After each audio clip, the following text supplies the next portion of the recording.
All right. I believe we are ready. Yusuf, take us away. All right, welcome everybody. How great to see so many of you here today. Uh, for a time when we almost didn't think we were going to have this event, and it was so great to see all of these participants and so much fun to read some of the names of the teams. I'd like to thank you all, our contestants, our audience members, for joining again. For 26 years now, over a quarter century, the AEF Trivia Bee has put the fun in fundraiser. And we're so glad that we can keep it going today, the COVID edition. Trivia Bee is not only a fun, but also an expression of how much our area values our scholarship and learning. We raise funds every year through events like the Trivia Bee and through everyday donations from those who feel strongly about keeping our schools strong. Today, we're fortunate to be supported by 30 generous sponsors, and you've probably seen them on our Facebook page and our ads and stuff like that. So please thank them when you talk to them or see them if you know them. And we will highlight these sponsors at the beginning of each round and on each question. I would also like to give a special acknowledgement to the Daily Hampshire Gazette, who provided such generous assistance to make tonight happen. I especially have to give a big shout out to our board. What a great team that made this happen. About 2-3 weeks ago, we weren't even sure where we're going to have it be. So this is amazing. And of course, we have our fearless Trivia Bee team. And again, they've been working a long time for the last week to make sure that we have all the pieces in place. So at this time, I'd like to bring, and by the way, you're welcome to join our board if you'd like. Just send us an email and we'll be more than happy to let you know how we can use your talents. Anyway, at this time, I'd like to bring up our Trivia Bee, John, again, to say a few words and kind of get this thing started. John, go ahead. All right. Thank you, Yusuf. I have the pleasure of thanking a few more people who made tonight possible. And I have a very important announcement as well. So thank you to my fellow board members who thought creatively and crafted this 26th annual Trivia Bee virtual style. In particular, I'd like to thank Sean and Rick and Marzina and John Hoover and Gaston and Yusuf, but all our board members for all the hard work they're putting into making today possible.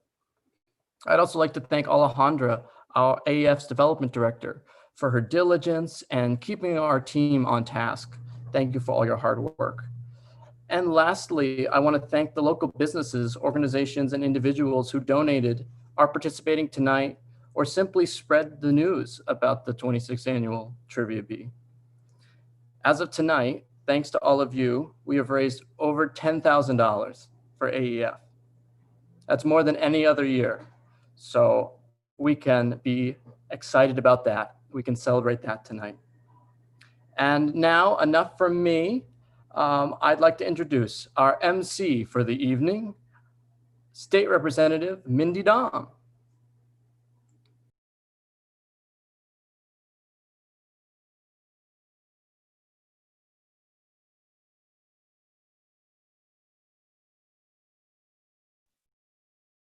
There we go. Hi, everybody.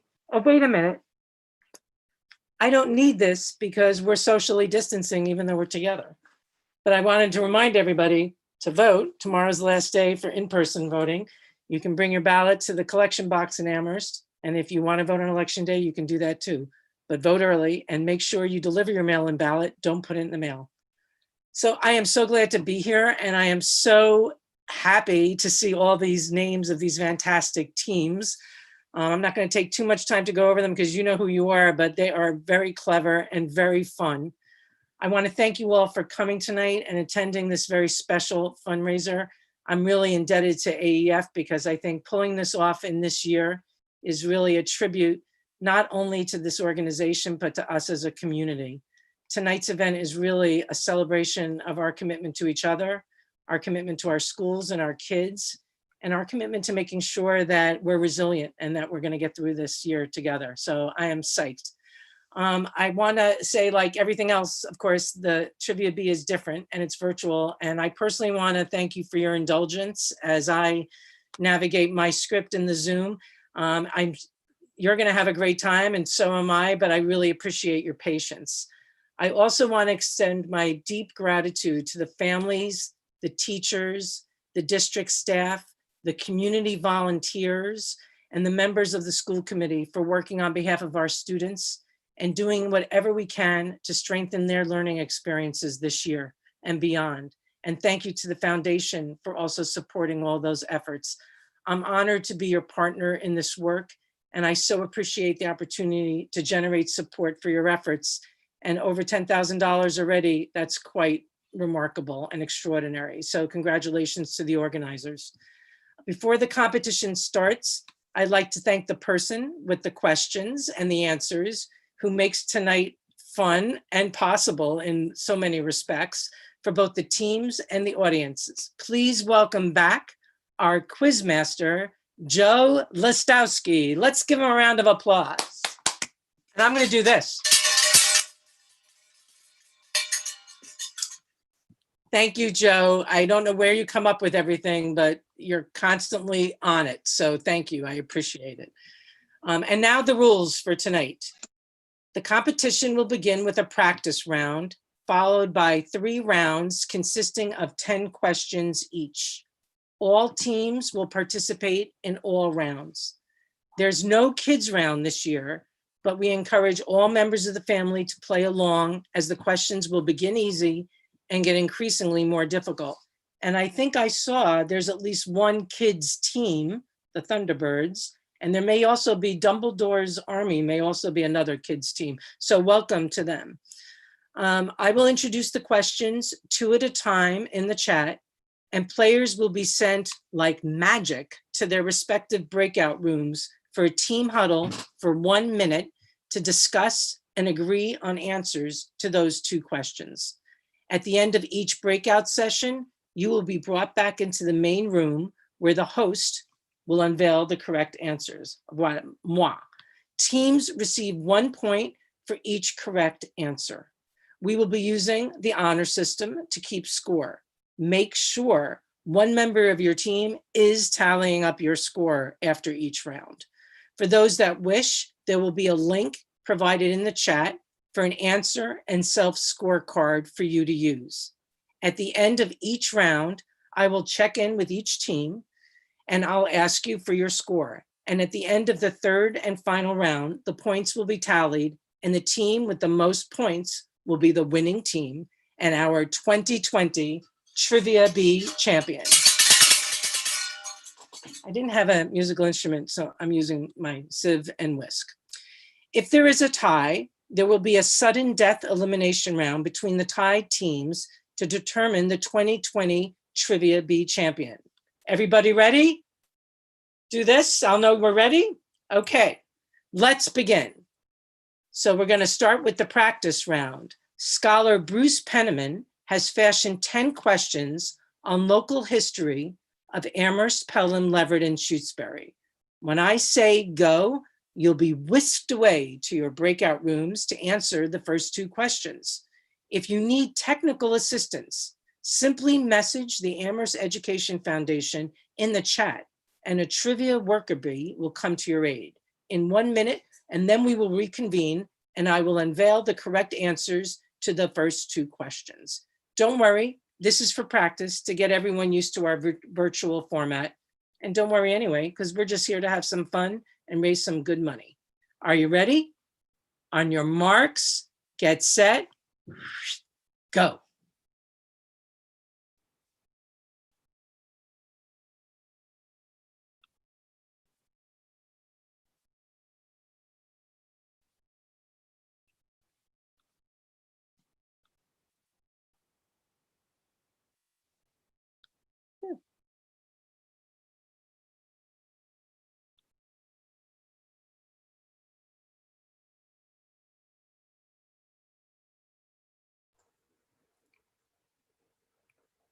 Fantastic. So they'll be all back in 1 minute. And we are still on the live stream when we're in this room. So I'll leave it at that. That's good to know. Thank you, John, for a great script. No problem. Thank you for being here. It's like magic. Mm. And the live stream now, because it's a little delayed, shows the Joe's screen and Mindy in the corner. So we are Perfect.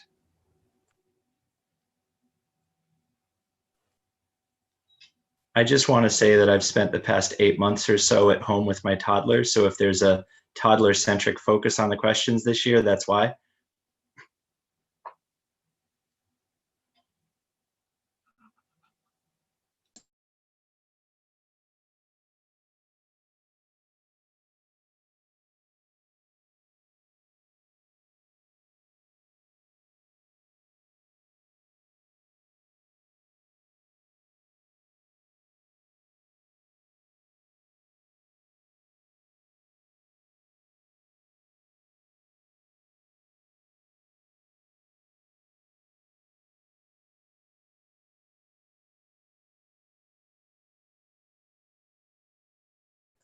I have read the questions, but I don't remember the answers, so I'm going to play along myself.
Sean?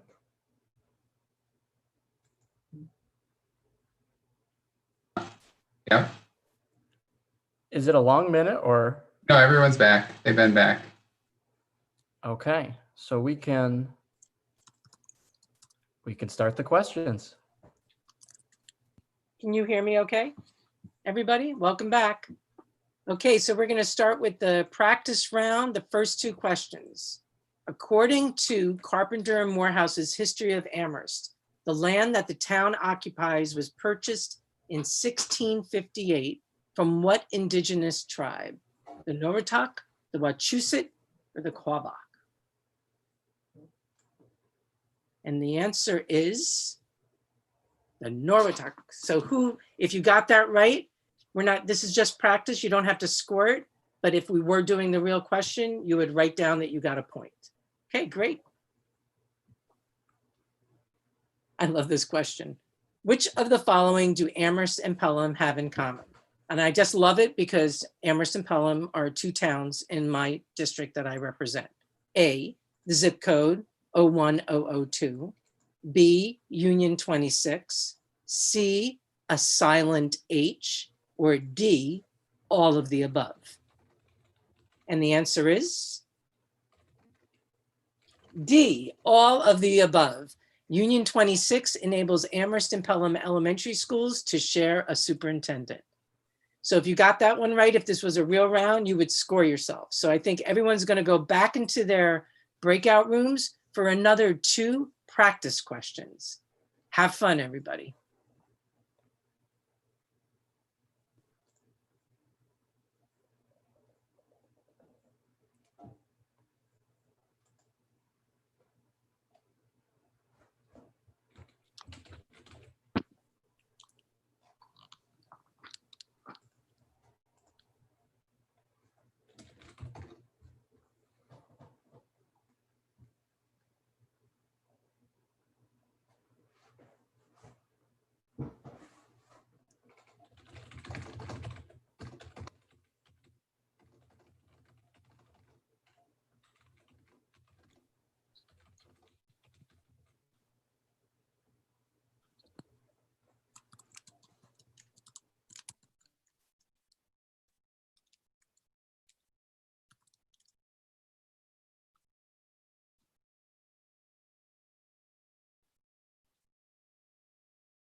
I'm hearing, or I'm getting some notes in the chat that it may be helpful to read the questions first, post them in the chat, and then review the answers when people come back. I don't know if that's possible, but just seeing them in the chat seems like it's difficult. As soon as I see it in the chat, I'll be happy to read it aloud. Perfect. Perfect. I was going to say the And- slides do have the answers, but we can put it in the chat, read them, and then send. Perfect. Do they need that in this round or the next one? Let's unveil these two answers, then we'll do it that way going forward. Say it again, John. What's the sequence that you would like me to do? I think let's hear the answers to 3 and 4, and then we'll read the questions aloud for Okay. 5 and 6. Sounds good. I'll wait till you tell me everyone's back. Oh. Hmm.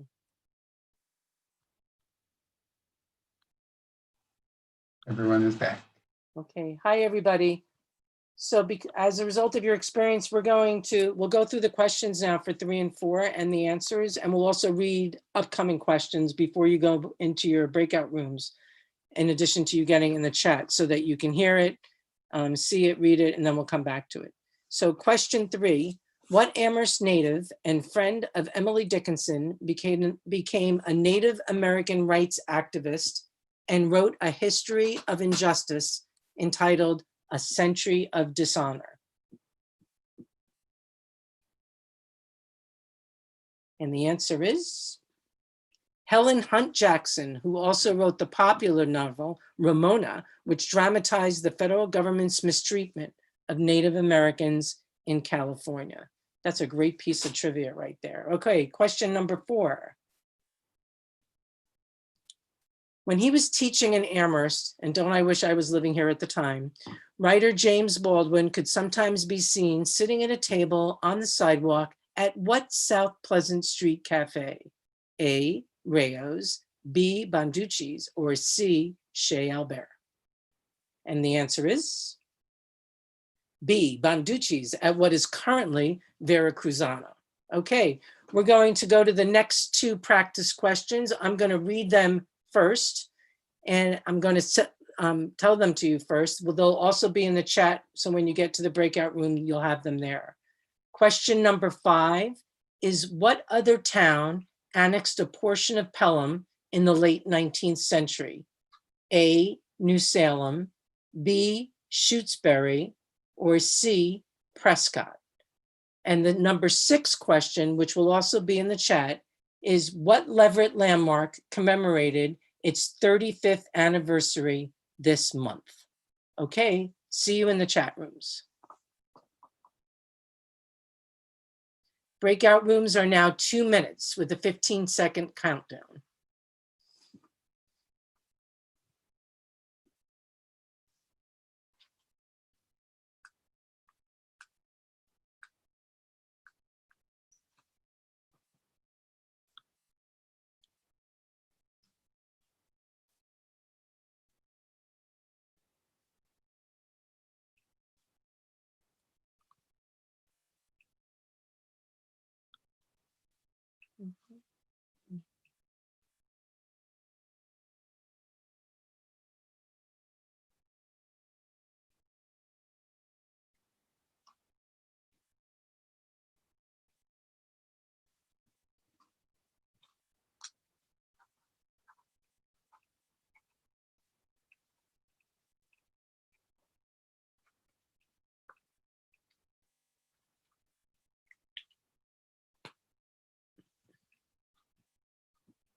Coming, 15 seconds, Mindy. Okay, thank you.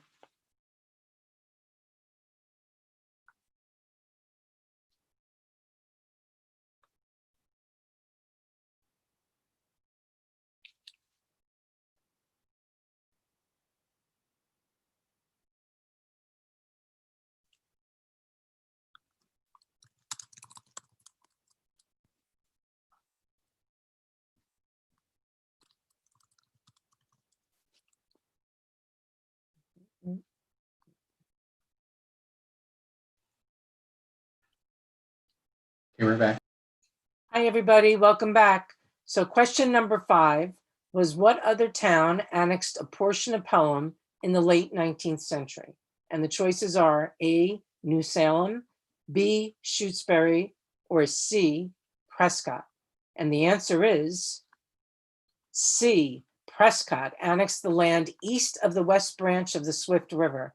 When the Quabbin was formed, that land was added to New Salem. That's a good question right there. Okay, question number 6. What Leverett landmark commemorated its 35th anniversary this month? And the answer is the New England Peace Pagoda, which is considered the first of its kind in North America.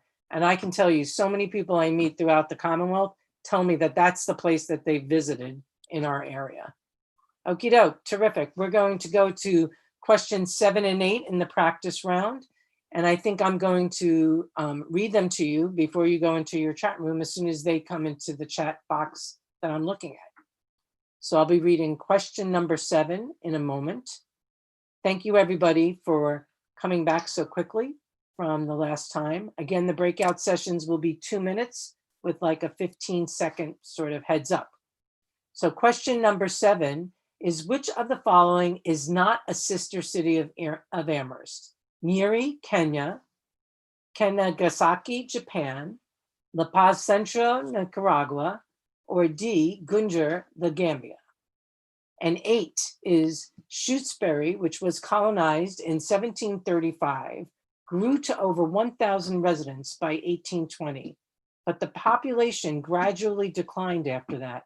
In what census did the population first surpass 1,000 again? A, 1880, B, 1930, or C, 1980? When did Shutesbury surpass 1,000 people? 1880, 1930, or 1980? Enjoy your breakout session. We'll see you in 2 minutes.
Mindy, we're coming back. Okay, thank you. I hope I'm pronouncing Yuri right.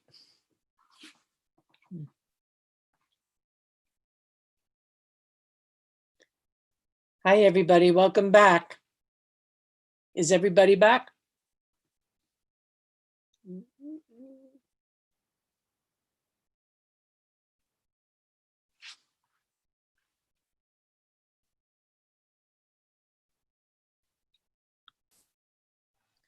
Yep, we're back, Mindy. Great, thank you. I'm sorry to make you wait. So question number 7, which of the following is not a sister city of Amherst? A, Nyeri, Kenya. B, Kanagasaki, Japan. C, La Paz Centro, Nicaragua. Or D, Gunjur, the Gambia. And the answer is Gunjur, the Gambia. Gunjur is, however, a partner village in the Amherst Regional High School Sen Gambian Scholars Cultural Exchange Program. And I happened to have met some of these scholars last year when they were visiting Amherst, and they were such a wonderful, engaged group. So that's terrific. Question number 8. Shutesbury, which was colonized in 1735, grew to over 1,000 residents by 1820, but the population gradually declined after that. In what census did the population first surpass 1,000 people again? A, 1880, B, 1930, or C, 1980? And the answer is C, 1980. Some residents departed after the Homestead Act was passed in 1862. The population reached its low point under 200 in 1940. UMass growth fueled recent population gains. That's terrific background information. Thank you, Bruce. Okay, we're in the last 2 questions of the practice round. Number 9, what ARHS and UMass football standout played 10 seasons in the NFL, winning a Super Bowl with the Baltimore Ravens in 2012? And number 10, what UMass graduate became the first Indigenous person to win an Oscar? I don't know if I'm gonna be able, I hope I don't mispronounce these. A, Yalitza Aparicio, B, Buffy St. Marie, or C, Wes Studi. Okay, back to the breakout rooms. We'll see you when you get back in 2 minutes.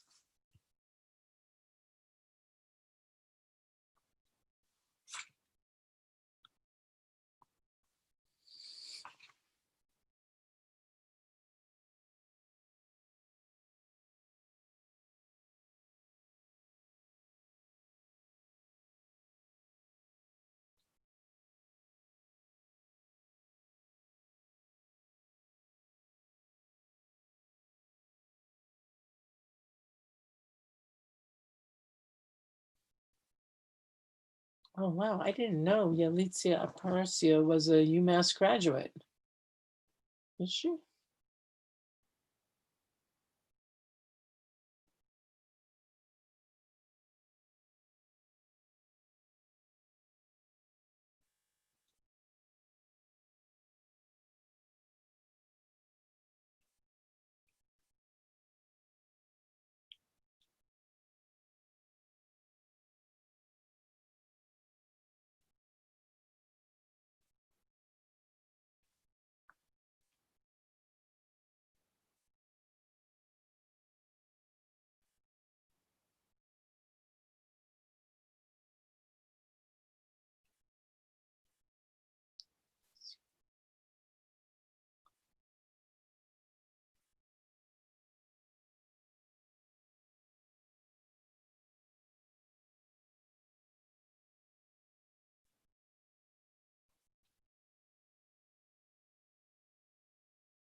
Okay, we're back. Hi, everybody. I'm learning so much from these questions that it's terrific. I hope you're enjoying them. So number 9, what ARHS and UMass football standout played 10 seasons in the NFL, winning a Super Bowl with the Baltimore Ravens in 2012?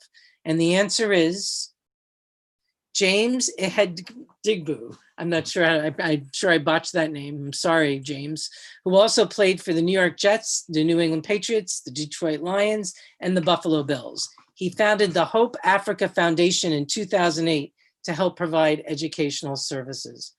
Wow. He's an Amherst Regional High School graduate. I just want to put that out there. Okay, question number 10. What UMass graduate became the first Indigenous person to win an Oscar? And I did know this, which is incredible. A, Yalitza, okay. B, the answer is Buffy St. Marie. Her song, Up Where We Belong, An Officer and a Gentleman, won Best Original Song in 1983. Thank you. Okie doke. So now we're going to head into the real nuts and bolts of this competition, everybody. I hope you're ready for it. We're going to go to round 1. Is everybody warmed up? I want to make a special note that this round is sponsored by the Daily Hampshire Gazette. The first round of questions was curated by Quizmaster Joe Listowski. I'm going to send you to your breakout rooms in 3, 2, 1, go.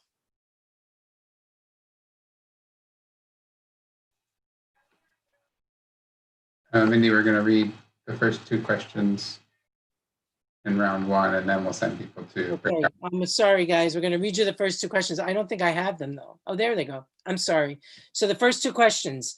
At the begin, number 1, at the beginning of 2020, a Netflix documentary about a zookeeper named Joe Exotic became very popular. This person was known as a king of what kind of creature? A, tiger, B, lion, C, monkey, or D, dinosaur? Question number 2, in the DreamWorks series, Kippo and the Age of Wonder Beasts on Netflix, you can tell this is a little bit of a stay-at-home version. A main villain for the first 2 seasons is a sentient and homicidal mandrill monkey who created his name as a variation of one he'd read in a history book. What is that character's name? A, Genghis Controller, B, Scarlemagne, C, Snapolian Bonaparte, or D, Rasputin? Enjoy your breakout rooms. We'll see you in 2 minutes.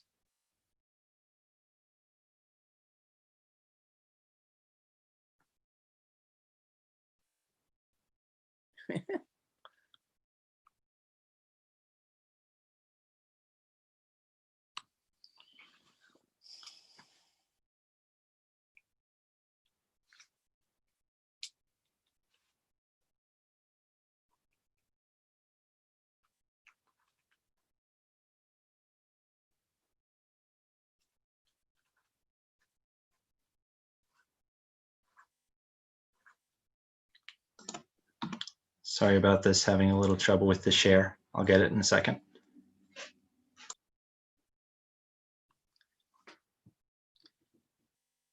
I hope this is working out okay for all of you. I think it's good. We're rolling with it.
And we're back. Hi, everybody. Welcome back. So the first question of the competitive rounds. At the beginning of 2020, a Netflix documentary about a zookeeper named Joe Exotic became very popular. This person was known as a king of what kind of creature? A, tiger, B, lion, C, monkey, D, dinosaur. And the answer is A, tiger. At the time, many of us thought the zany antics of his Tiger King would be the weirdest part of 2020. We were mistaken. If you got that right, make sure you're keeping score. Somebody on your team should be marking it down with 1 point so that you have the score for the rest of the evening. The second question. In the DreamWorks series, Kippo and the Age of Wonder Beasts on Netflix, the main villain for the first 2 seasons is a sentient and homicidal mandrill monkey who created his name as a variation of one he'd read in a history book.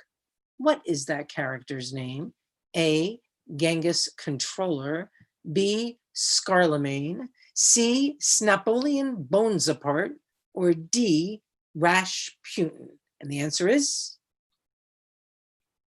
B, Scarlemagne. The character is voiced by Dan Stevens of Downtown Abbey fame and is a manically laughing villain who turns humans into mindless drones with his mutant pheromones. The final season of the show is released on Netflix earlier this month in October 2020.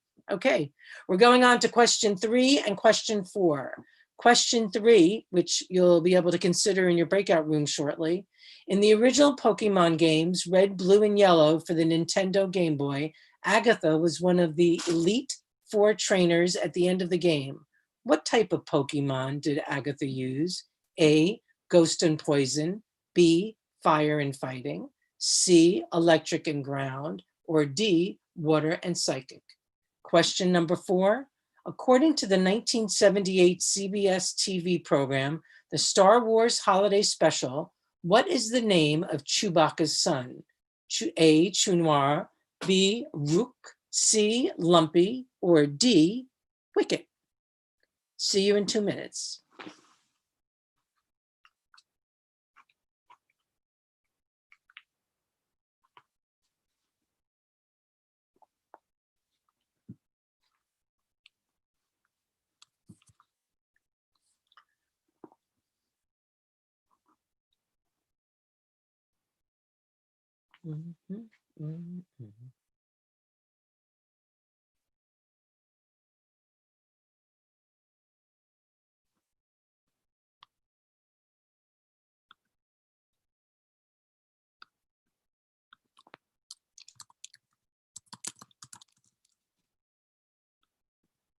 How's this?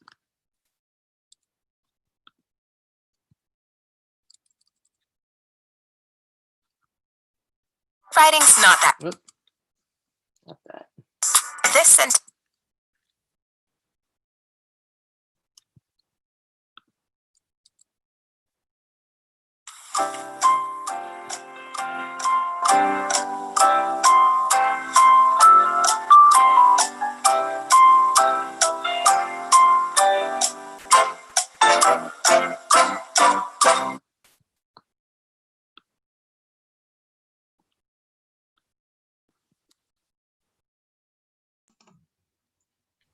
Mindy, we might also want to mention each question has its own sponsor in the lower corner there Oh, thank you. as we go through. Yes, I was wondering what those were. Thank you so much. I didn't see that in my script. I'm sorry. I missed That's it. okay. It was added last minute. So I love it. Oh, can I say a little bit about each one too? if you want, it's your show. Ooh. Oh, don't give me that power. You're going to regret it.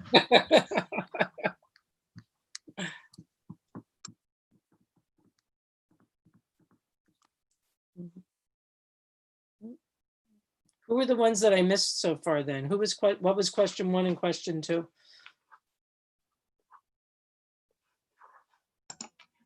Amherst Area Chamber of Commerce was number 2, and Alexa de los Reyes, Intuitive Healing was question 1.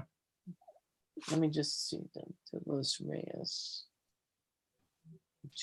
Back to Mindy. Thank you.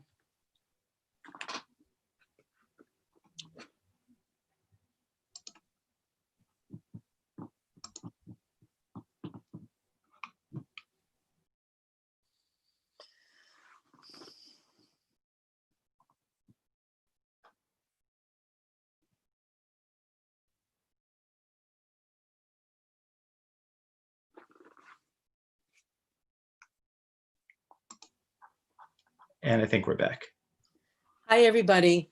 I want to just point out that questions 1 and questions 2 had their own sponsors.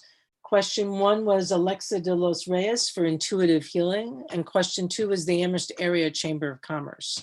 This is really important because as we're supporting the schools and it's 2020 and we're in this public health emergency, supporting our local businesses is really critical to making sure that our community comes out of this okay.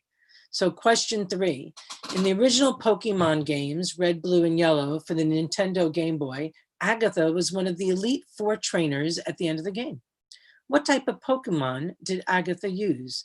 A, Ghost and Poison, B, Fire and Fighting, C, Electric and Ground, or D, Water and Psychic? And the answer is A, Ghost and Poison. She is sometimes listed as simply a ghost trainer, but she also uses poison type Pokemon.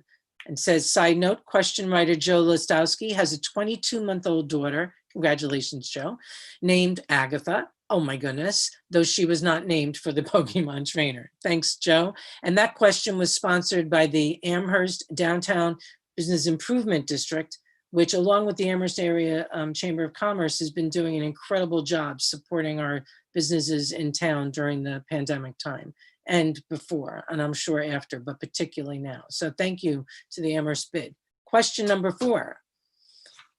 According to the 1978 CBS TV program, the Star Wars Holiday Special, what is the name of Chewbacca's son? A, Chunwar, B, Rook, C, Lumpy, or D, Wicket? And the answer is C, Lumpy. That's its nickname. The full name is apparently Lumpawaru. And this question was sponsored by the Amherst College Center for Community Engagement. Terrific. Okay, so question 5 and question 6 are coming up. Question 5 is the lyrics to the 1965 Birds song, Turn, Turn, Turn, derived from what biblical book? And question 6 is there are 2 Major League Baseball catchers who share the record for catching the most no-hitters, which is 4. Name one of those catchers. And don't forget, write down your score for the last round so that we can know what the total is at the end. See you in 2 minutes, everybody.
We are back. Hi, everybody. Welcome back. So question number 5, which is sponsored by the Amherst Office Park. The lyrics to the 1965 Bird song, Turn, Turn, Turn, derives from what biblical book? And the answer is Ecclesiastes, specifically chapters 3, verses 1 to 5. And I think you all know what it is. To everything there is a season. Turn, turn, turn. Question number 6. There are 2 Major League Baseball catchers who share the record for catching the most no-hitters. 4. Name one of those catchers. The answer is Jason Varitek or Carlos Ruiz. And I want to point out that question was sponsored by the wonderful organization, the Amherst Survival Center. Thank you. So questions 7 and 8 will be, and if you got 5 or 6 right, remember to mark down a point for each, keep your own score. So we're up to question 7. What English word derives from a Greek word used in the story of Theseus escaping the Minotaur's labyrinth? A, maze, B, ambush, C, exit, or D, clue? And question number 8, I'm not seeing this too well. Sorry, everybody. The Third Mithridatic War, botching it tonight, which was fought between the Romans and the forces of Pontus in 73-63 BCE, began with a battle that was reported to have ended with 0 casualties on either side, when what otherworldly phenomenon scared away both armies? A, the Northern Lights, B, alien abduction, C, solar eclipse, or D, a meteorite? Into the chat rooms. See you in 2 minutes.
And we are back.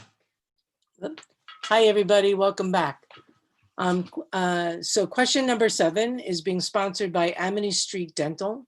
And the question is, what common English word derives from an ancient Greek word used in the story of Theseus escaping the Minotaur's labyrinth? A, maze, B, ambush, C, exit, or D, clue? And the answer is D, clue. Originally, clue as C-L-E-W, a Greek word referring to a ball of yarn which Theseus used to track his path through the labyrinth. That's a great question because you could go either way. Okie doke. Question number 8. If you got that one right for number 7, please remember to mark it down on your scorecard. Question number 8 is sponsored by AMP Electrical Inc. And we'll probably have words that I will mispronounce. Question number 8 is the Third Mithratic War, which was fought between the Romans and the forces of Pontus in 73-63 BCE, began with a battle that was reported to have ended with 0 casualties on either side, when what otherworldly phenomenon scared away both armies? A, the Northern Lights, B, alien abduction, C, solar eclipse, or D, a meteorite? And the answer is D, a meteorite. According to Plutarch, the sky suddenly split apart and a large silvery hot meteor resembling a gigantic hogshead bombarded the battleground between the two armies. Both sides scattered, though the Romans were eventually victorious in the war. That's very good. Question, we're going to go to the next round, which is quite not the next full round, but the next set of questions. Question number 9 and question number 10. Question number 9, which is sponsored by Atkins Farm, is the largest collection of historic military firearms in the world is located in what Massachusetts city? And question number 10 is on April 30th, 2019, musician Justin Timberlake tweeted his frustration that the internet continued to focus on a single mispronunciation he once made in a song. You know, I can kind of relate to that tonight. To which song was this tweet referring? A, Sexy Back, B, Cry Me a River, C, Tearing Up My Heart, or D, It's Gonna Be Me. See you in 2 minutes.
We are back.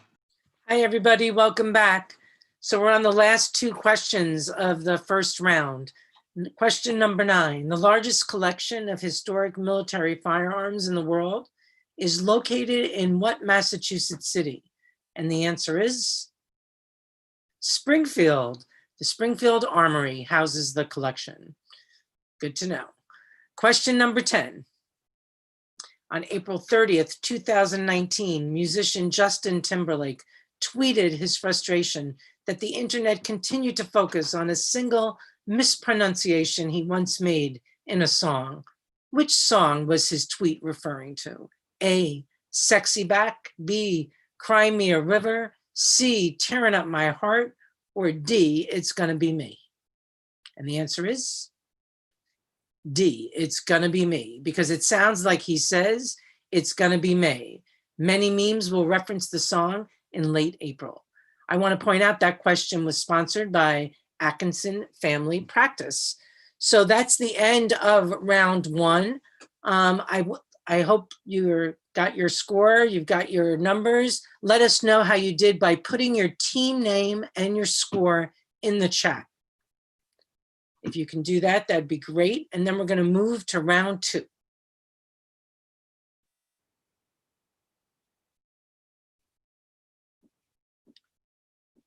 So if everybody, the teams could put their name of their team with their points in the chat, that would be terrific. Oh, I love it. It's all coming in. And you can see what the names of these teams are. Fantastic creative names.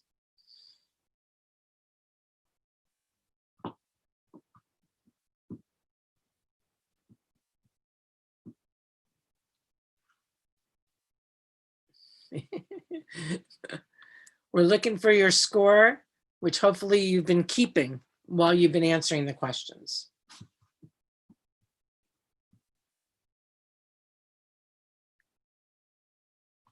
Okay, great. We're going to move to the second round. And once again, we're going to send you into the break rooms with 2 questions at a time. So you can discuss the questions, figure out what your answer is, come back, find out the answer, and then keep score. So the next rounds of questions, we're going to go to round 2. And I want to point out that round 2 is sponsored by Larian Products. And before we came today, I wanted to know what Larian Products did. And I am happy to tell you, they're a product design and marketing company based in Northampton. And the company is best known for its guillotine-style bagel slicer design, a unique way to safely slice bagels. And who amongst us has not used a guillotine slicer? So thank you so much for sponsoring this next round. And I also just want to make sure that I want to take a moment to recognize those that submitted photos for this year's photo contest. Please check them out on the slides. And we have a winner for this. I think we're going to be doing those slides. Am I right? Yes? No? 1 second, I'm pulling that up right now. Okay. We can also do it at the end of round 2 if you'd like.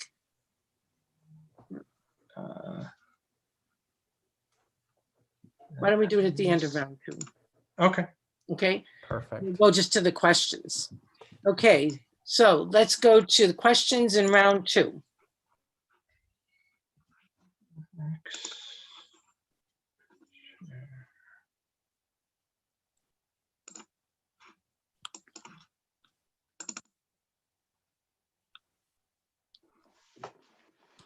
And thank you, everybody, for being here, for playing, and for being so patient as we do this virtually, especially with me. I appreciate it. And thank you to the folks who are helping me do this.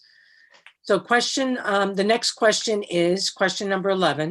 The 1983 movie Rocky III featured a motivational training song about the eye of what kind of life form?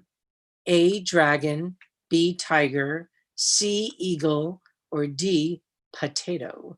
Question number 12 is, in the current edition of the Dungeons and Dragons role-playing game, rolling a 20 on the 20-sided die for your attack is called what? A, critical miss, B, critical hit, C, action surge, or D, Gygax combo. Back to the breakout sessions and the breakout rooms, and we'll see you in 2 minutes. Thank you, everybody.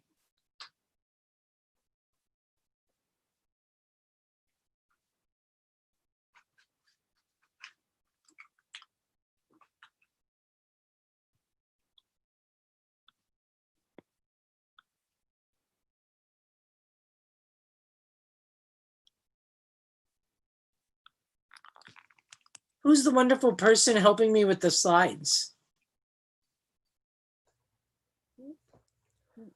That's Joe. That's me. He's Yep. doing so Thank many hats today. Thank you, Joe.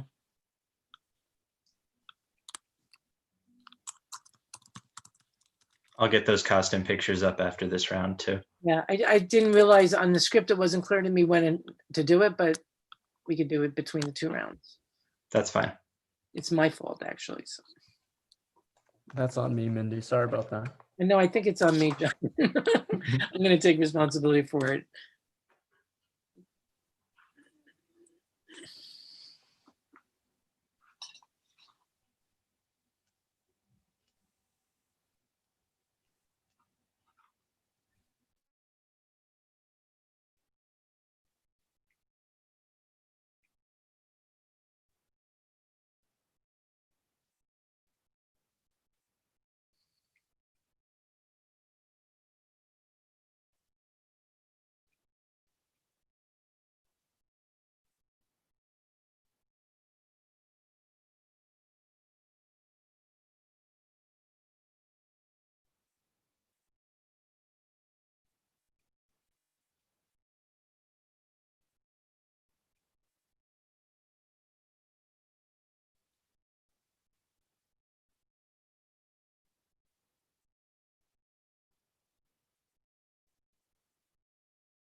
We are back. Hi, everybody. Welcome back.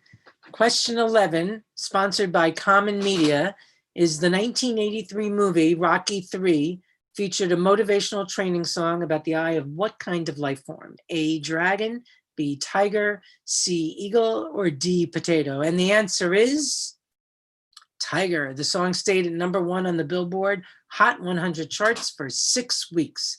The only song by Survivor to hit #1 and earned the band a Grammy as well. Great. If you got that one right, make sure you mark it down and give yourselves a point. Question 12, which is sponsored by DeMeo Orthodontics. In the current edition of the Dungeons and Dragons role-playing game, rolling a 20 on the 20-sided die for your attack is called what? A, critical mass, B, critical hit, C, action surge, or D, Gygax combo? And the answer is B, critical hit. A roll of 20 on the die always hits and does extra damage compared to a normal hit. Okay, we're going to move on to questions 13 and 14. 13, and I may not pronounce this correctly. Hua Mulan, the 6th century Chinese heroine who was the inspiration for Disney's Mulan movies, has a crater named after her on what planet in our solar system?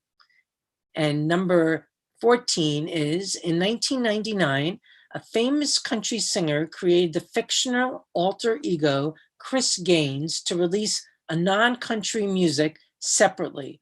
Which country singer did this? A, Tim McGraw, B, Garth Brooks, C, Willie Nelson, or D, Billy Ray Cyrus?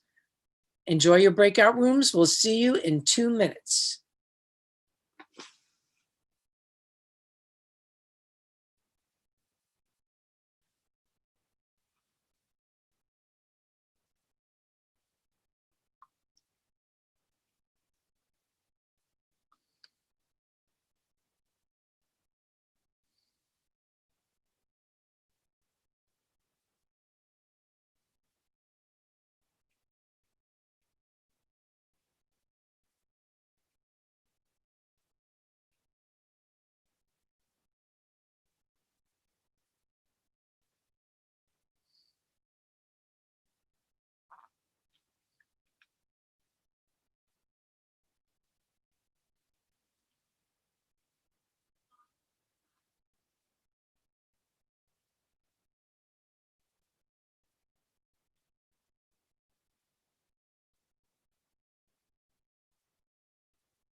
We are back. Hi, everybody. Welcome back. We're going to go to question 13, which has been sponsored by Greenfield Cooperative Bank, Greenfield Northampton Cooperative Bank. Number 13, Hua Mulan, the 6th century Chinese heroine who was the inspiration for Disney's Mulan movies, has a crater named after her on what planet on our solar system? And the answer is Venus. I love that question. Okay, question number 14. If you got question 13 right, make sure to keep score. Question 14, which is sponsored by Integrity Development and Construction. In 1999, a famous country singer created the fictional alter ego Chris Gaines to release non-country music separately. Which country singer did this? A, Tim McGraw, B, Garth Brooks, C, Willie Nelson, or D, Billy Ray Cyrus? And the answer is B, Garth Brooks. Chris only released one album, which was mostly an alternative rock style music. Didn't know that. Okay, we're going to move on to questions 15 and 16. Question 15 is the British, which is sponsored by Jankowski and Spencer. The British television series Downton Abbey documented the dramas around a fictional British estate. What was the actual British location Downton Abbey was modeled after? A, Godric's Hollow, B, Xavier Institute, C, Flintshire Abbey, or D, Highclere Castle? And question number 16 is in 2018, the Pawtucket Red Sox AAA minor league team announced a move from Pawtucket, Rhode Island to a Massachusetts city, scheduled to happen in 2021. To what city are they moving? Enjoy your breakout rooms. We'll see you in 2 minutes.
And we are back.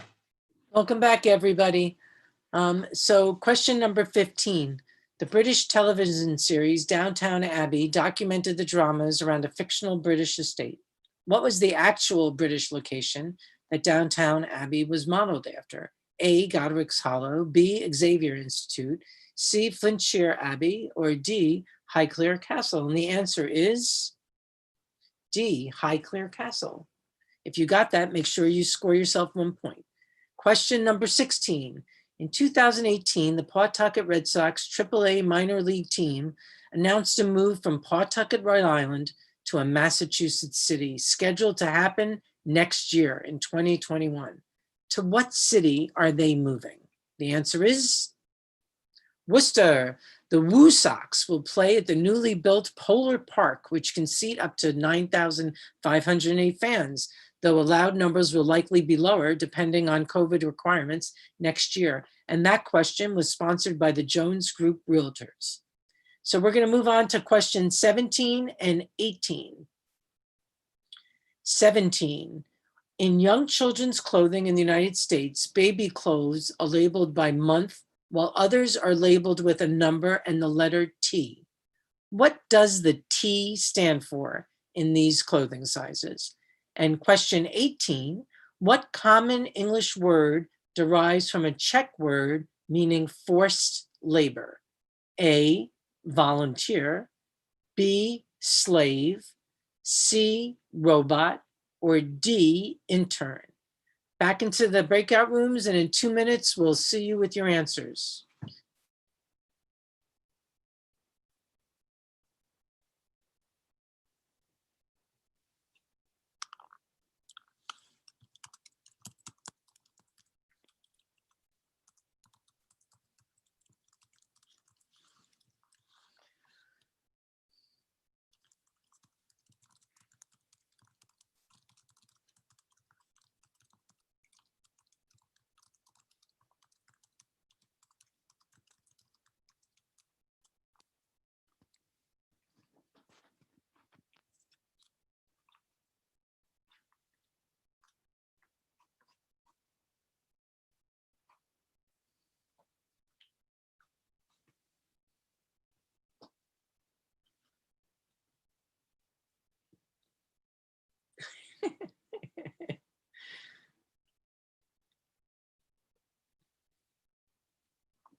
We are back. Welcome back, everybody. Question number 17, which is sponsored by Jones Properties. In young children's clothing in the United States, baby clothes are labeled by month, while others are labeled with a number and the letter T. What does the T stand for in these clothing sizes? And it's not tiny. It's toddler. 24 months is equivalent to 2T, or a 2-year-old toddler, and each size after that is an approximation of what a toddler's size might be at that age. Though the actual sizes of kids vary, and they vary between each other. Question number 18, which is sponsored by Larian Products, the people that make that guillotine bagel slicer. What common English word derives from a Czech word meaning forced labor? Volunteer, B, slave, C, robot, or D, intern? And the answer is C, robot, the word which was introduced back in the 1920s by the author Karel Čapek in the science fiction play R.U.R. I am just really grateful that it wasn't D, intern, because my office currently has 2 interns. So if you got those right, please make sure you score them for yourself. And we're on to the last 2 questions in this round, which is round 2. And they are number 19. Florence, Kentucky has a professional baseball team that plays in the Frontier League and was recently rebranded with a very friendly sounding name. What is the new name of their team? A, Howdies, B, Hat Tips, C, Y'alls, or D, the Bless Your Hearts? Okay, question 20 is, the Star Wars Clone Wars TV series showed a young Obi-Wan Kenobi having an almost romantic relationship with the Mandalorian queen named Satine. Her name was a reference to what Ewan McGregor movie? Okay, go in those breakout rooms, deliberate, and we'll see you in 2 minutes.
Okay. Okie dokie. Welcome back, everybody. We're going to go to question 9, which is sponsored by our great downtown bicycle shop, Laughing Dog Bicycles, which is right around the corner from Hastings, La Vera Cruzana, Collective Copies, right in the back there. Florence, Kentucky has a professional baseball team that plays in the Frontier League and was recently rebranded with a very friendly sounding name. What is the name of their team? The A, the Howdies, B, the Hat Tips, C, the Y'alls, or D, the Bless Your Hearts? And the answer is the C, the Y'alls. The former Florence Freedom took its new name from a long-standing water tower in Florence that says Florence, y'all. So people say, y'all going to see the Y'alls?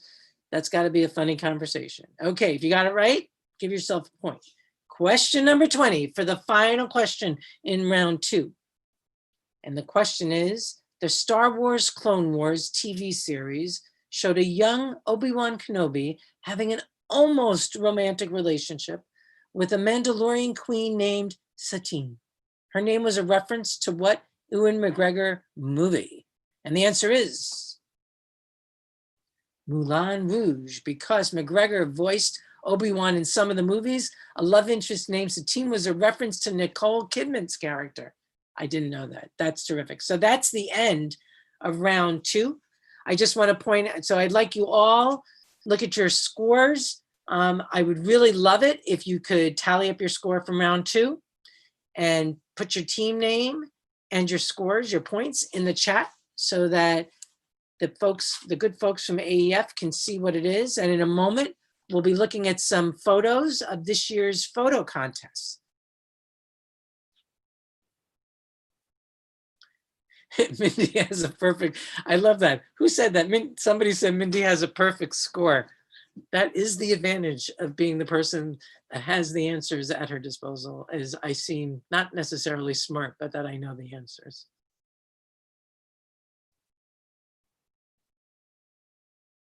They're coming in fast and furious. I love it.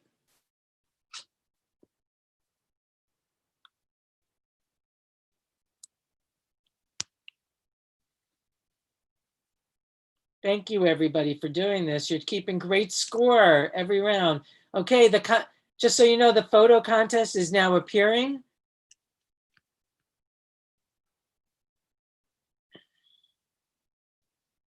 I want you to imagine a great piano being played right here with Broadway show tunes, if I recall correctly.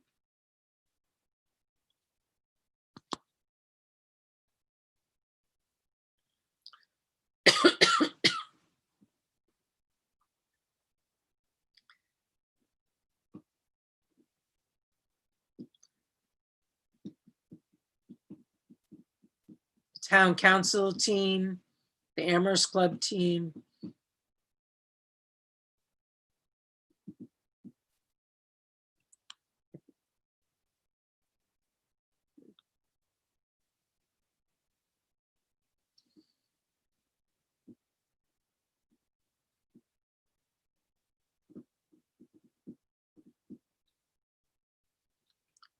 Are there more photos?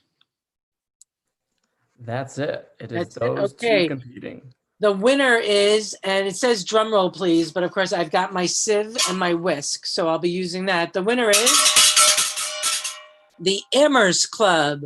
The Amherst Club has participated in the Amherst Education Foundation for every year of its every 26 years that it's been going on. And they are always looking for new members to get involved. So please reach out to them.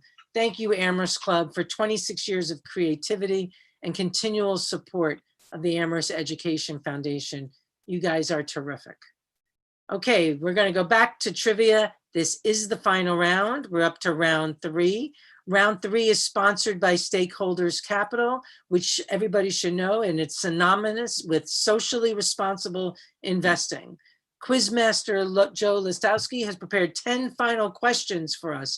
Are you ready for your breakout rooms? And I'm going to read the first 2 questions of this round, and then everybody will go back.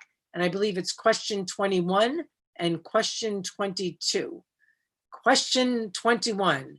Mr. Rogers' Neighborhood is no longer on the air, but its messages and characters have been carried into a current children's television series with a main character whose name is Daniel. What type of animal is Daniel? Question number 22. I'm just waiting for it to go into the chat so I can read it to you.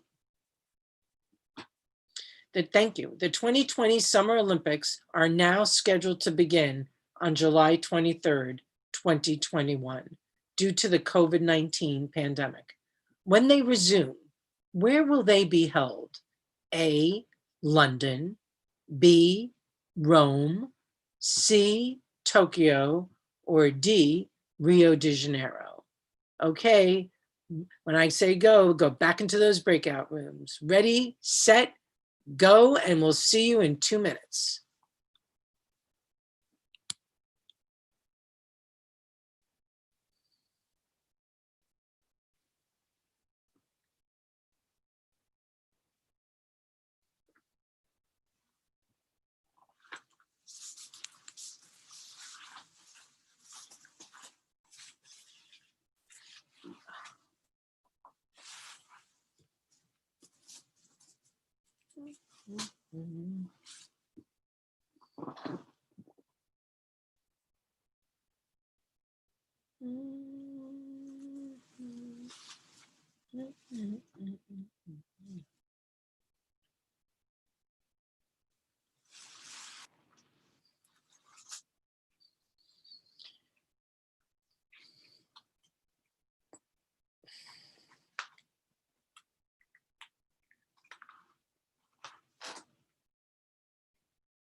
And here we are for round 3. Welcome back, everybody. So question number 21, which is sponsored by the Office of the Northwestern District Attorney, who is the fabulous Dave Sullivan. And I believe they are also a team tonight who's playing with us. The question is, Mr. Rogers' Neighborhood is no longer on the air, but its messages and characters have been carried into a current children's television series with a main character whose name is Daniel. What type of animal is Daniel? And the answer is a tiger. Daniel's Tiger's Neighborhood. If you had that answer, please mark it down on your scorecard. Question number 22, which is brought to us by People's Bank. The 2020 Summer Olympics are now scheduled to begin on July 23rd, 2021, due to the COVID-19 pandemic. When they resume, where will they be held? What city? A, London, B, Rome, C, Tokyo, or D, Rio de Janeiro? And the answer is Tokyo. And that's terrific. So if you've got those points, please mark them down. Questions number 23 and 24. So 23 will be, in 1948, a prototype game called Lexico was introduced to the consumer market. What is the more popular name of the game that prototype became? A, Monopoly, B, Scrabble, C, Connect 4, or D, Tic-Tac-Toe? And question 24 is, found across Armenia and neighboring regions, the mysterious large stone structures known as Vishapakara are better known by what name? A, dragon stones, B, visitor rocks, C, death heads, or D, demon faces? The more common names. So see you in your breakout rooms. In about 2 minutes, we'll have you back.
They're coming back. Okey-doke. Welcome back, everybody. Question number 23 is sponsored by Pioneer Valley Food Tours, who I think is also a team this evening at our Trivia Bee. And the question is, in 1948, a prototype game called Lexico was introduced to the consumer market. What is the more popular name of the game that prototype became? A, Monopoly, B, Scrabble, C, Connect Four, or D, Tic-Tac-Toe? And the answer is Scrabble.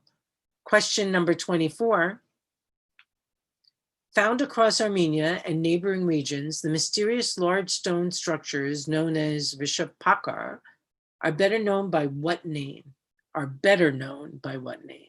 A, dragon stones, B, visitor rocks, C, death heads, or D, demon faces? And the answer is A, dragon stones. And I want to point out that that question is sponsored by Pulpit Hill Supply, or PHS. Thank you. So if you got those right, make sure you put them down on your scorecard. We're going to move to questions 25 and 26. So 25 is, when Telly Monster was introduced on Sesame Street in 1979, he had a particular obsession that Mr. Hopper and David had to help him overcome. What was Telly's obsession when he first showed up on Sesame Street? A, television, B, triangles, C, telephones, D, pogo sticks. And question number 26 is, the newest version of Microsoft's Xbox gaming system is set to go on sale in early November of this year. What is the name of this new console? A, Xbox 360 X, B, Xbox Ultra X, C, Xbox X, or D, Xbox Series X? See you in 2 minutes, everybody.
We're back, Mindy.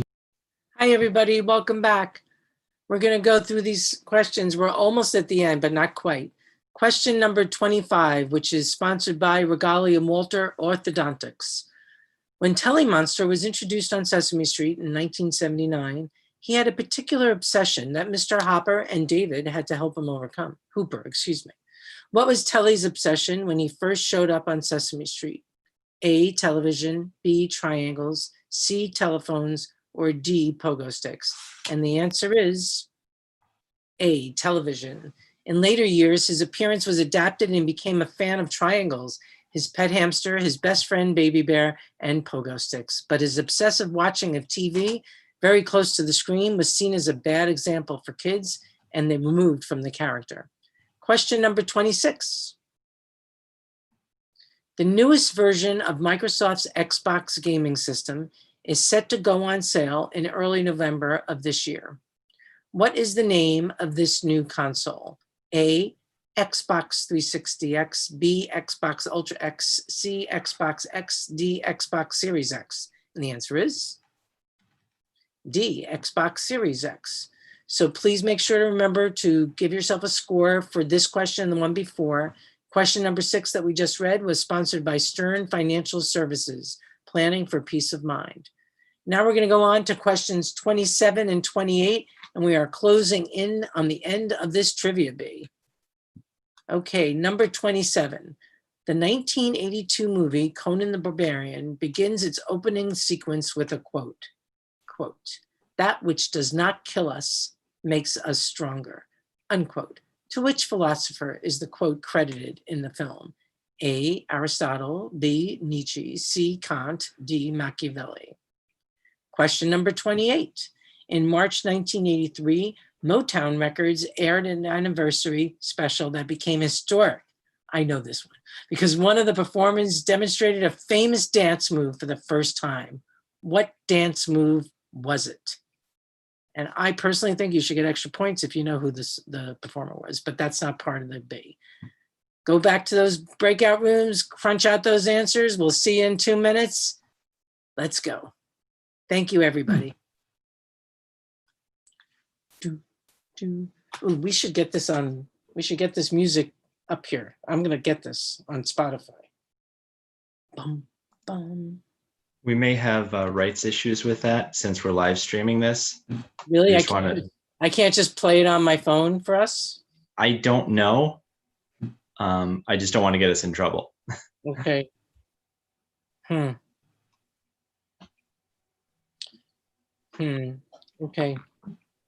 What if I have it just playing in the background? If it's short, you should be okay. I don't have to play that much of it. But now I really want to hear a little bit of it. Can I play just a little bit of it for us? Mm-hmm.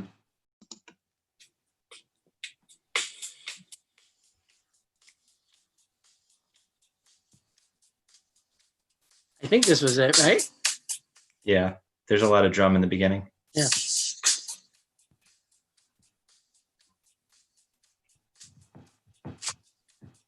I just want you to know, more questions about music and I'd be winning this thing.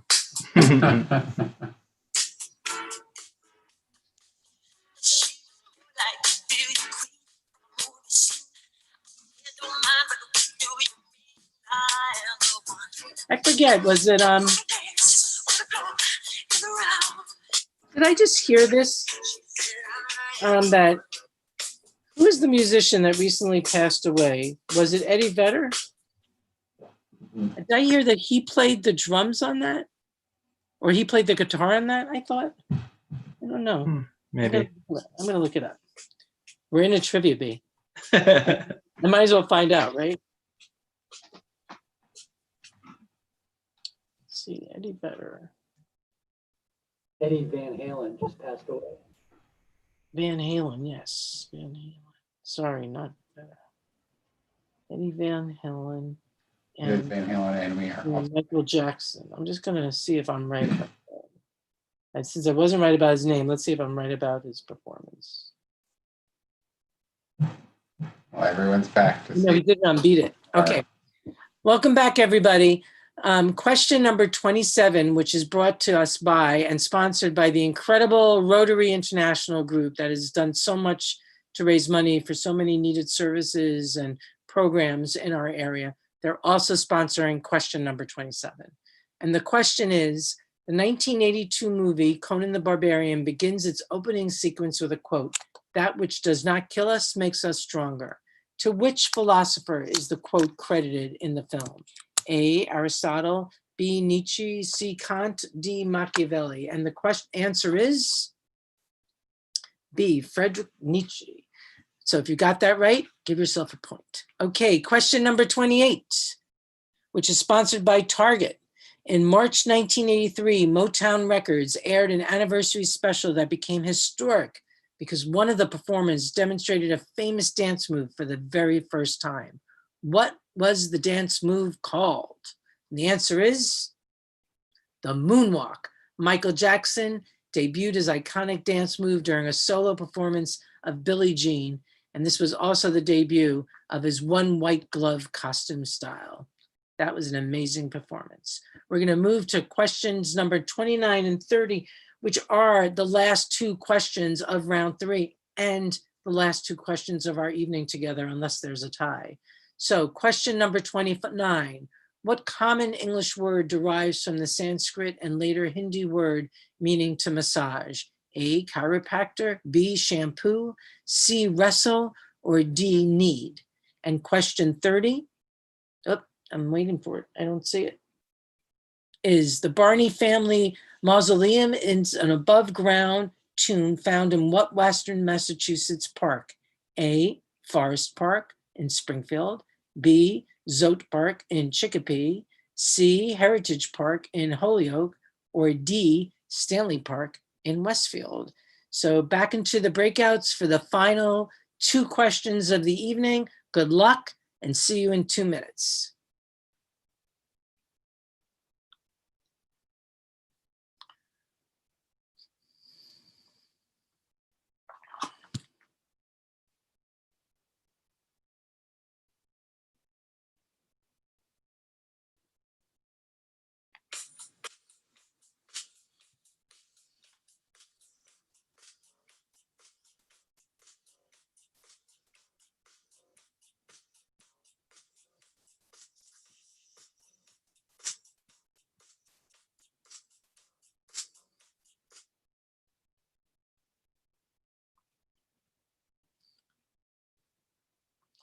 And it was Eddie Van Halen agreed to add a guitar break to Michael Jackson's Beat It, not Billie Jean, Beat It. Bum, bum, bum. I think he did the guitar solo in that.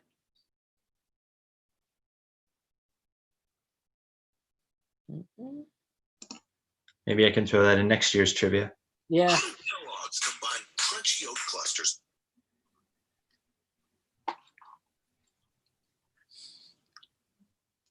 That last question is actually about 2 blocks from my house, and I walk by there with my daughter every day when we go for our walks. Oh, really?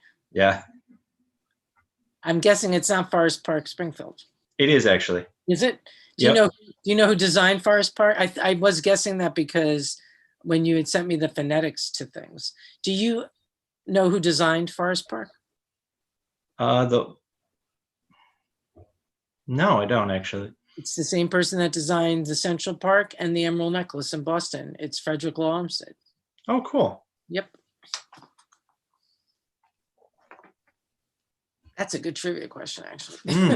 Yeah. I think he also designed Switzer Park in Amherst. Hmm. The one with the fountain.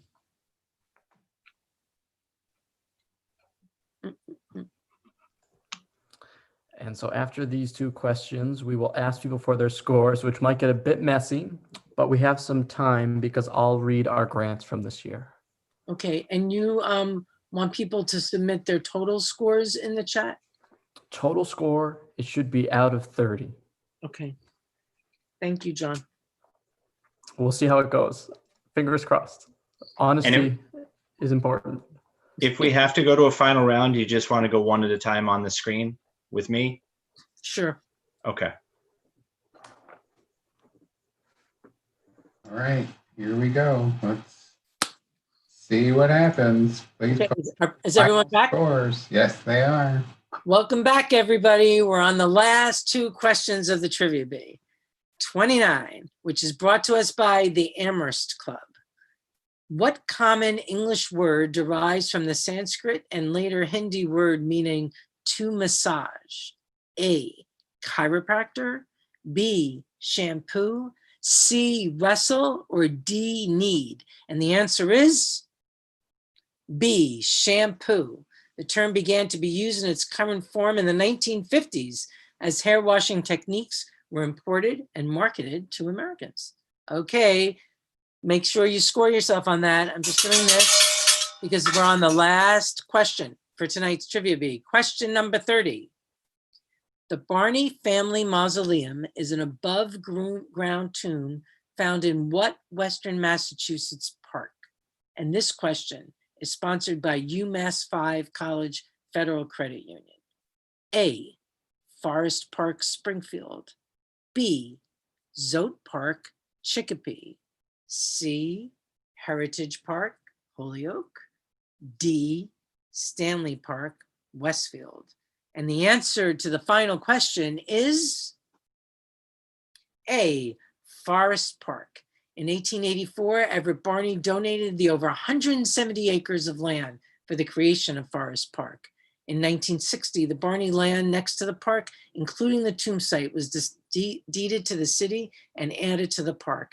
And the tomb holds the remains of Barney, his wife Eliza, and their son George. Okie doke. Here's what we need everybody to do. Add up all your scores out of 30 and put your name of your team with your total score in the chat room. And thank you, everybody. I'm going to hand this over to John Page while the scores are being tallied. Remember to add your team name with the total number of points out of 30 in the chat room. Thank you. Thank you, Mindy. Thank you for representing our community and for being here with us tonight.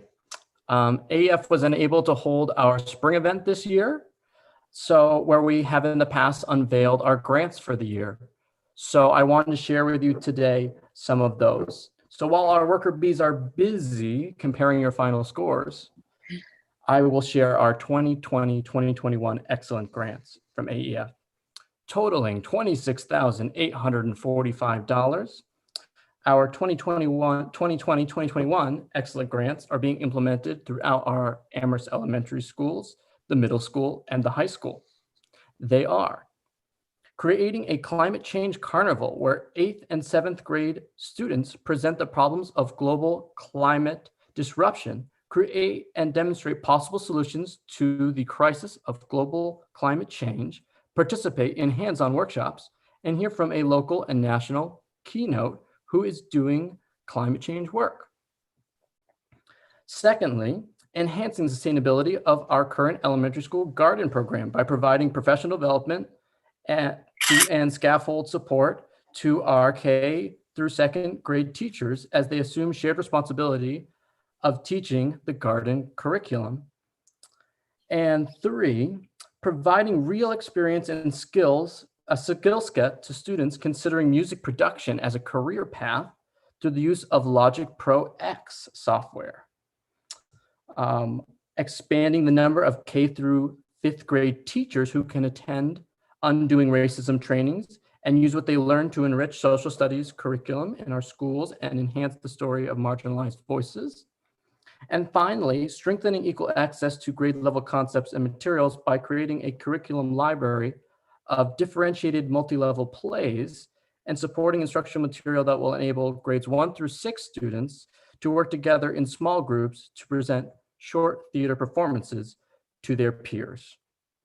None of this would be possible without the support of local businesses, individuals, and especially our amazing teachers and students. So let's take a moment now among all that is happening and acknowledge the ways our students, teachers, parents, all of us are being challenged by COVID-19 and pledge to approach each other with compassion and understanding as we all navigate this together. But enough of the serious business. Do we have our final top 3 scorers? Let's see.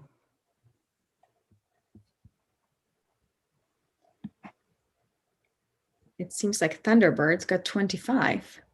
That's the highest score. Wow. Okay. Did anyone get close to 25?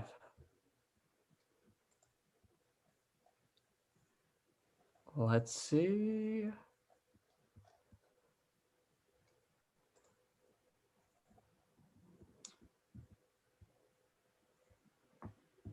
Trivia Titans got 21. And who's third? Who got close to 21? Looks like Amherst Survival Center got 23, it looks like. And 23. maybe 22. And Pod Squad 22 as well. Yeah, a couple 22s, and Survival Center got 23. Okay. Well, this is an honor system, so I thank you all for being honest. So that means, do we have a clear winner? I think it's All Thunderbirds. right. So congratulations to the Thunderbirds. This is a point of pride. So we will follow up with all our teams with a certificate for the great job you did. Looks like we'll have a tie for third place. So we will keep the chat and we will follow up with you all afterwards. I will turn it back over to Mindy for any closing remarks. Hi, can you hear me? First of all, thank you so much, everybody, for participating. I think that the average age on the Thunderbirds was on the young side, so I just want to wish them a very big congratulations. Now more than ever, I want to remind and encourage all of us to thank and support and patronize our local businesses who generously supported all of the teams for this Trivia Bee, as well as support local journalism in the Daily Hampshire Gazette. If we don't support local journalism, we won't have local journalism. So it's really important to make sure we do that.